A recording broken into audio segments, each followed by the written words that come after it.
មេដឹកនាំជ្រុលនិយមរបស់ថៃដែលមានឈ្មោះថាស៊ិនធីលឹមថងគុលបានប្រកាសថាប្រសិនបើ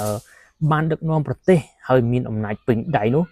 នឹងលើកកងទ័ពវាយយកខេត្តមួយចំនួនរបស់កម្ពុជាបាទមេដឹកនាំជ្រុលនិយមរបស់ថៃរូបនេះបានប្រកាសក្តែងក្នុងវងបាតកម្មនាពេលថ្មីនេះសម្ដេចហ៊ុនសែនបានអំពាវនាវឲ្យជនរួមជាតិខ្មែរទាំងអស់សូមរួបរวมគ្នាជាចលនាជាតិនិយមតែមួយដើម្បីវាយបំបាក់នយោបាយរបស់ថៃដែលចិញ្ចឹមចិត្តនិងមហិច្ឆតាចង់លេបទឹកដី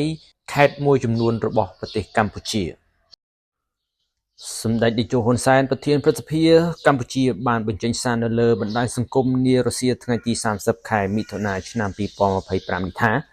ថៃនៅតែចិញ្ចឹមចិត្តនិងមានមហិច្ឆតាចង់បានទឹកដីកម្ពុជាសម្ដេចបង្ហោះសារបែបនេះក្រោយអ្នកនយោបាយជ្រុលនិយមថៃលោកស៊ិនធីលឹមថងគុលបាននិយាយក្នុងពេលថ្មីនេះប្រសិនបើលោកឈ្នះឆ្នោតដឹកនាំប្រទេសហើយមានអំណាចពេញដៃលោកនឹងលើកងទ័ពវាយចូលទឹកដីកម្ពុជាយកខេត្តមួយចំនួនរបស់កម្ពុជាដូចជាខេត្តបាត់ដំបងសៀមរាបបន្ទាយមានជ័យព្រះវិហារនិងកោះកុចហើយអាចរហូតដល់រាជធានីភ្នំពេញទៀតផងសម្ដេចហ៊ុនសែនចាត់ទុកសម្ដីបែបនេះរបស់អ្នកនយោបាយជ្រុលនិយមថៃបង្ហាញយ៉ាងច្បាស់អំពីការចិញ្ចឹមចិត្តនិងមហិច្ឆតាចង់បានទឹកដីរបស់កម្ពុជាដូច្នេះហើយសម្ដេចសូមប្រកាសឲ្យជនរួមជាតិខ្មែរទាំងអស់ត្រូវរួបរวมគ្នាជាចលនាជាតិនិយមតែមួយដោយប្រុងប្រយ័ត្នជាប់ជានិច្ចត្រូវត្រៀមខ្លួនជាប់ជានិច្ចដើម្បីទប់ទល់ប្រឆាំងវាយបំបាក់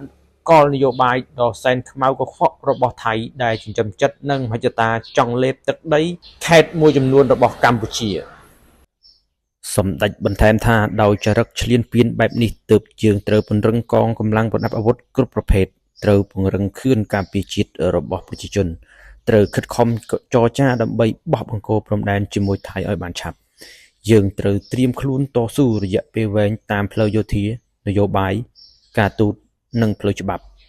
ដរាបណាមិនទាន់បានបោះបង្គោលព្រំដែនរួចរាល់លទ្ធភាពប៉ះទង្គិចខាងយោធាឬសង្គ្រាមតាមព្រំដែនងាយនឹងកើតឡើងនិងពិបាកជៀសផុត